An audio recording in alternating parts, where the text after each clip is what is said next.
All right, everyone, welcome back. Let's jump right into our next deep dive. This time, we're looking at this local Kansas City radio show. It's a podcast, too, actually. It's called Past Week, Next Week. I think you guys are really going to love this one. It's got like a little bit of everything, news, sports, entertainment, all that good stuff. They don't hold back on their opinions either. That's what makes these local sources so fascinating, right? You get this really unique perspective on how people are experiencing the world and like their reactions to all the big events and cultural moments and all that. Yeah, for sure. And speaking of big events, we got to start with the Chiefs. Man, that AFC Championship game against the Bills. Yeah. Talk about a nail-biter. But they pulled it off, and now they're heading to the Super Bowl again. They could actually win 3 in a row. It's incredible, right? First team to ever go back-to-back and then head straight back for a three-peat. And the way they just shut down the Bills' running game in the second half, it was like they just flipped a switch and adapted to the situation perfectly. It's clear they were the more adaptable team that day. That's what's kind of making me nervous about this Super Bowl matchup against the Eagles, though. If the Chiefs had trouble containing James Cook, what are they going to do with Saquon Barkley? That guy's a beast. He is a force to be reckoned with, that's for sure. But, I don't think the Eagles are going to rely on Barkley alone. I mean, think about it. A good offensive coordinator is going to try to keep the Chiefs guessing, so they might focus on the passing game or use Saquon Barkley in ways we haven't seen before. We'll see how the Chiefs adapt to that, if they can adapt. True. It's funny. I've been hearing some pretty crazy stuff about the Chiefs lately. Some people, even sports analysts like Nick Wright, are going around saying that it's all rigged, like the refs are biased towards the Chiefs and they're getting all the calls. And it's like, are we living in a world of conspiracy theories now? Thanks, social media. It's definitely something to think about, how social media shapes our perceptions. You can get caught up in these echo chambers where everyone's just reinforcing the same ideas. Whether those ideas are accurate or not is a different story. So it's really important to take a step back, and critically evaluate the information you're getting, especially when it comes to something as passionate as sports. No, you're absolutely right. Well, I'm not buying any Chiefs Super Bowl merch until they actually win the darn thing. But speaking of big events, we've got the Grammys coming up, too. I'm excited, but got to be honest, some of these nominees, I've never even heard of them. Well, that's part of the fun of these deep dives, right? Always something new to discover. One of the biggest awards at the Grammys is Best New Artist. That's where they recognize the, up-and-coming talent who had a breakout year. And this year, we've got some interesting contenders. We've got Chappell Roan, who's actually from Missouri Pride, and pop star Sabrina Carpenter, and a few others. Oh, yeah. Missouri Pride for Chappell Roan. I got to check her music out. Okay, now this is going to be controversial. Beyoncé's album, Cowboy Carter. I'm just not feeling it. Not this time. And that's totally fine. Everyone's got their own taste. And the thing about the Grammys is they actually have separate awards for Record of the Year and Song of the Year, which is interesting. So Record of the Year is about the overall sound and production, the whole package, whereas Song of the Year focuses specifically on the songwriting itself. Oh, interesting. Yeah. That makes sense. And speaking of songwriting legends, some of these nominees, I got to say, they just don't hold a candle to artists like Taylor Swift or the Beatles. Not even close. What makes an artist truly legendary? It's a great question. What really contributes to an artist's longevity and impact, Is it pure talent? Or is it more about their marketing or their cultural relevance or maybe a mix of all those things? It's something to think about as you're listening to music and what really makes it stand the test of time. I like that. Okay, now let's shift gears a little bit and talk about the political side of things. So the Past Week, Next Week hosts were pretty critical of some of former President Trump's policies. They did not hold back. Yeah, they were particularly concerned about the effects of his decisions on healthcare and the federal government, specifically cuts to programs like Medicaid and the downsizing of the federal workforce.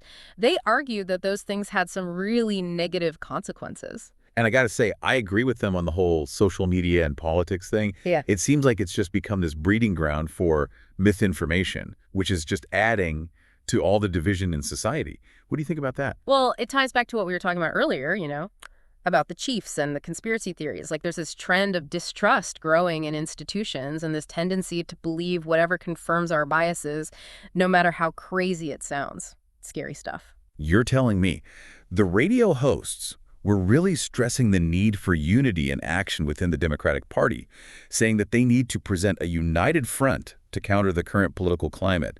What did they have to say about that?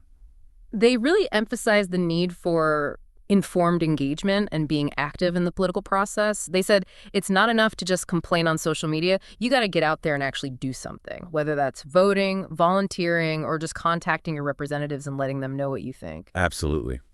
So beyond the Super Bowl, the Grammys and all the political talk, they touched on a few other interesting things. Like, did you hear about the NBA trade with Luka Doncic? Yeah, it was a big shakeup for the league, you Yeah. know. Makes you wonder what the teams are thinking, what their long-term strategies are, and only time will tell how it'll play out for them. Then there was this news about this new pain medication that just got approved by the FDA. It's supposed to be a total game changer. Like, it actually prevents pain signals instead of just masking the pain like opioids do, Wow. right? Yeah, it's called suturing, and it's definitely a big deal, potentially a huge step forward in how we manage pain, especially since it could offer an alternative to opioids, which, let's be real, have caused so many problems with addiction and all that. The fact that it actually targets the pain at its source, that's pretty remarkable. It almost sounds too good to be true. What do you think? Is it going to live up to the hype? Well, I think we got to be cautiously optimistic. You know, the FDA has these really strict approval processes, so it's definitely promising. But we need to see how it actually works out there in the real world before we get too excited. Fingers crossed. Okay, this one blew my mind. A massive sinkhole just opened up in Japan, Oh. and they're still trying to rescue this truck driver who got swallowed up by it. Yikes. It's a crazy story. You know, it really makes you think about how fragile our infrastructure can be. And the fact that they're saying it might have been caused by old sewer pipes, it just highlights the importance of maintaining and updating our systems, right? You got to keep things safe. You know, I'm never going to look at a storm drain the same way again. Yeah. And then there's this. Toilet paper shoppers in Japan now have a new option. Rolls made from recycled diapers. I can't even... Uh-huh. Well, that's definitely different. But I guess it shows how creative we're getting with finding sustainable solutions, you know? We got to do something about resource scarcity, and this is definitely a unique approach, even if it's a little weird. Imagine the marketing for that one, though. Oh, man, I know, right? It's like, not so fresh, but hey, it's sustainable. Haha, exactly. Okay, so this whole deep dive thing. Yeah. It's pretty amazing, right? Like, it's AI generated taking all these conversations and trying to make sense of them. It is pretty impressive the way it can synthesize information and find those connections. But sometimes I gotta say, it gets things a little wrong.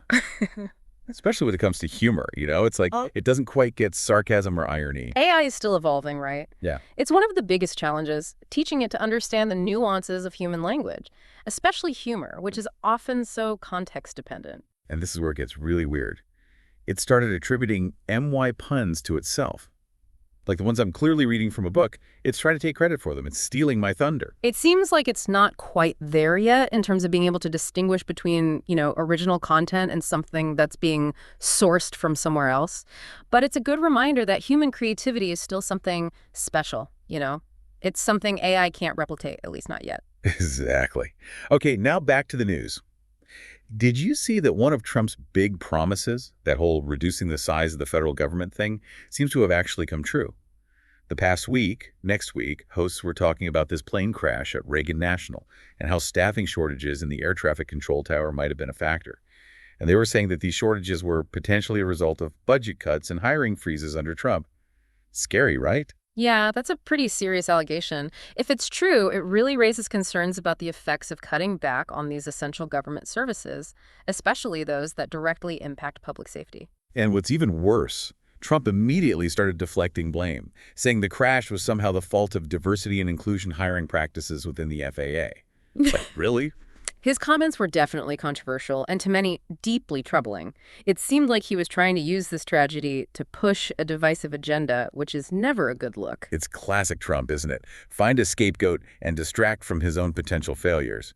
And what's scary is it seems to work for some people. They just eat it up. It speaks to the power of misinformation and the erosion of trust we've been talking about. When people don't trust institutions or the media, they're more likely to believe anything that fits their worldview, even if it's not true. So true. The radio host made a good point, though. It's not enough to just complain on social media. We have to actually do something, right? Right. They argued that the Democratic Party needs to find a strong leader, someone who can unite the party and present a clear alternative to the current political climate. And they even threw out some names. Gavin Newsom, Pete Buttigieg. It'll be interesting to see how it all plays out. I'm curious, what else really stood out to you from past week, next week? Anything else we should dive into? One thing that really resonated with me was their discussion about the dangers of falling into a cult-like mentality when it comes to political figures. They were drawing a parallel between Trump's unwavering support among his base and the kind of blind obedience you see in, like, authoritarian regimes. It's scary how social media echo chambers and constant reinforcement of biased information can shut down critical thinking and make people so resistant to facts. Yeah, I think about that quote, if you tell a lie big enough and keep repeating it, people will eventually come to believe it. Mm. And it's not just about politics anymore, it's happening everywhere. Conspiracy theories about everything, vaccines, the moon landing. It's wild. It's what some people call truth decay, where objective facts are less important than what people want to believe. It's a dangerous trend, and it makes having real conversations and making informed decisions so much harder. Totally. Okay, enough doom and gloom for now. They had this news quiz segment on Past Week, Next Week, and man, they were terrible at it. It was hilarious. All these wrong answers and tangents and just good-natured ribbing. It's a good reminder, though, that it's important to stay informed about what's going on in the world. It's easy to get caught up in our own little bubbles and lose sight of the bigger picture. So what other interesting stuff did they dig up? Anything scandalous or gossipy? They talked about this new Chinese startup called DeepSeek that's making waves in the tech world with their cheap AI assistant. Wow, really? I wonder if that's the same AI that's powering our deep dive segments. Maybe that's why it's so budget friendly. You never know. The whole field of AI is moving so fast. What used to be cutting edge is now, well, affordable and accessible. It's kind of exciting, but also kind of scary, right? What happens when AI can write better jokes than I can? I might be out of a job. Yeah, I think there's always going to be a place for human creativity and wit. Okay, good. So what else did they cover? They mentioned this pretty scathing letter that Caroline Kennedy, President John F. Kennedy's daughter, sent to members of the Senate denouncing her cousin, Robert F. Kennedy Jr., as a dangerous opportunist who's just profiting off the anti-vaccine movement. Whoa, really? That's a pretty serious accusation, especially coming from family. What did she say exactly? She basically called him addicted to attention and power and accused him of preying on the desperation of parents and sick children. She thinks his whole platforming of anti-vaccine rhetoric is really hurting public health. Yeah, it's not surprising. RFK Jr. has been pushing some really harmful and misleading information for years. It's a reminder that we need to be critical of information, regardless of who's sharing it. Even if it's someone with a big name, we got to check the facts. Absolutely. Okay, so we've got AI on the rise, political drama, a sinkhole in Japan, diaper toilet paper. Right. What else is going to happen this week? Well, the past week, next week, hosts ended their show with this segment called Headlines and Predictions, where they took real news stories and added their own funny punchlines. It's a fun way to lighten things up. I love that. It's like everyone can get in on the joke.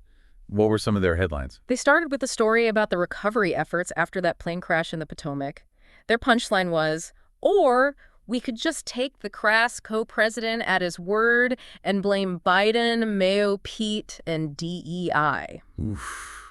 That's a dark one. But yeah, it kind of reflects the current political climate, doesn't it? Everything's a partisan battle these days. Then they moved on to a story about Trump's cabinet picks facing tough questions during their Senate confirmation hearings. Their punchline was, Vice President J.D. Vance expressed confidence that the three nominees will ultimately be confirmed because he knows that Putin will only make payments to Trump after the confirmation. Conspiracy theories and corruption, all in one. Classic. What else? They also had a bit of fun with a story about the FDA's approval of that new pain medication. Their punchline was, while saying they don't know exactly how yet, Big Pharma does indeed plan to find a way to make this drug addictive as well.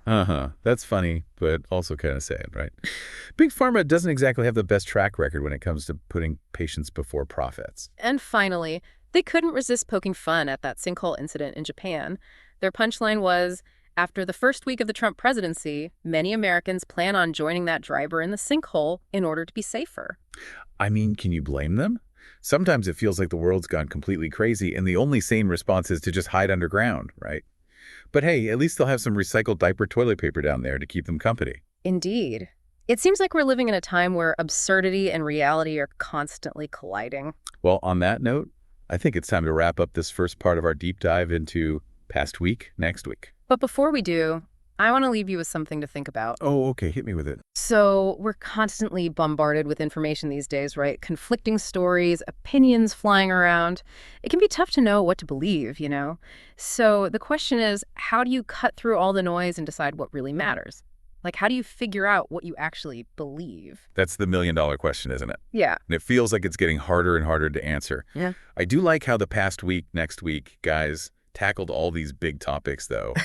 And they didn't shy away from the tough stuff, the politics, the misinformation, all that. Yeah, they weren't afraid to get real, and I think that's what makes them so relatable. They're worried about the same things a lot of us are, the erosion of trust, the political polarization, but they also don't lose their sense of humor, which I think is so important. Totally. You got to be able to laugh at the absurdity of it all, right? Yeah. So what else did they talk about that you found interesting? Well, they mentioned this new Chinese startup called DeepSeek, and it's causing a stir because they've developed this AI assistant that's supposed to be super affordable. Hold on, wait a minute. Isn't that what we're doing right now with this deep dive thing? Like AI-powered analysis and all that? Maybe it's the same AI, who knows? What's crazy is how quickly this technology is evolving. What used to be super expensive and exclusive is now becoming accessible to everyone. It is pretty mind-blowing. Then there was that whole Caroline Kennedy thing, writing that letter publicly criticizing her cousin, RFK Jr., for his involvement in the anti-vaccine movement. I mean, that's a pretty big deal. It was a powerful statement, for sure. She called him out for spreading misinformation and profiting from people's fears, and it just goes to show we really have to be critical of what we're hearing, no matter who's saying it. For sure. Blindly following anyone, no matter how famous or influential, that's dangerous territory. So what about their headlines and predictions segment? They had some good ones, right? They did. Remember the one about the plane crash recovery efforts? Their punchline was, or we could just take the crass co-president at his word and blame Biden, Mayo Pete, and DEI. Yeah. It's funny because it's true, right? It seems like every issue these days gets twisted into some kind of partisan battle. Then they moved on to a story about Trump's cabinet picks facing scrutiny during those confirmation hearings. They joked that Vice President J.D. Vance was confident those nominees would be confirmed because Putin will only make payments to Trump after the confirmation. Oh, man, those guys are savage. I love it. They even had a joke about the new pain medication. They said, while saying they don't know exactly how yet, Big Pharma does indeed plan to find a way to make this drug addictive as well. Cynical, but probably true, right? Sad but true. Big Pharma isn't exactly known for putting people before profits. And last but not least, their punchline for the sinkhole story was, after the first week of the Trump presidency, many Americans plan on joining that driver in the sinkhole in order to be safer. It's funny because it's dark, right? It really captures that feeling of just wanting to escape from all the craziness. But hey, at least you'd have some recycled diaper toilet paper down there to keep you company. Exactly. Sometimes you got to find humor in the darkest of places, you know? It's what keeps us going. So true. All right, well, that wraps up part 2 of our deep dive into past week, next week. So we've talked about all this crazy stuff going on in the world, and it kind of makes you wonder, right? How do we even keep up with it all? Seriously, it's like a fire hose of information these days. And not all of it's good, you know? It's easy to get sucked into the negativity and just feel overwhelmed. How do we even stay informed without losing our minds? That's the challenge, isn't it? Finding a balance. I think it starts with being really aware of where you're getting your information from. Are you just reading the same sources all the time? Or are you branching out and getting different perspectives? I think that's a good point. It's so easy to get stuck in that echo chamber, just hearing the same opinions over and over again. And before you know it, you've lost touch with what other people are thinking. And then it becomes harder to understand each other, right? To have those, productive conversations where you actually learn something new. So try to seek out different voices, even those you might not agree with. It's eye-opening. Yeah, totally. It's like challenge yourself a little bit. It's not just about where we get our information from, though. It's also about how we actually consume it. Like, are we just passively scrolling through our feeds? Or are we really thinking critically about what we're reading? Exactly. Don't just take everything at face value. Question things. Think about the source. Look for evidence. That's what critical thinking is all about. And it's more important than ever these days. It's so easy to get manipulated, especially online. But staying informed isn't just about reading articles and listening to podcasts, right? Like, we got to engage with our communities, too. Have real conversations with people. Absolutely. It's about getting out of those online bubbles, those echo chambers, and actually connecting with people face to face. Yeah. And, sometimes that means having tough conversations, but that's how we grow, how we learn. And let's not forget about voting. Getting involved in the political process, whatever that looks like for you. It's easy to feel powerless, like nothing we do matters. But it does. Every voice counts. So true. But, all this news and information, it can be exhausting. So it's important to find ways to stay grounded, too. Don't let the negativity consume you. That's where humor comes in, right? Yeah. You got to be able to laugh at the absurdity of it all, even when things feel kind of dark. Absolutely. Humor is like a pressure valve. Yeah. It helps us cope. It brings us together. And sometimes, it's just about finding that little spark of joy in the everyday chaos. Well said. So, to wrap things up, as you go out there and face the world, remember, Be curious, think critically, be skeptical, and don't lose that sense of humor. It's like that old saying, right? Laughter is the best medicine. Except maybe for that new suturine stuff, that sounds pretty good too. You got that right. All right, everyone, that's a wrap for this deep dive. Thanks for joining us, and we'll catch you next time. See ya.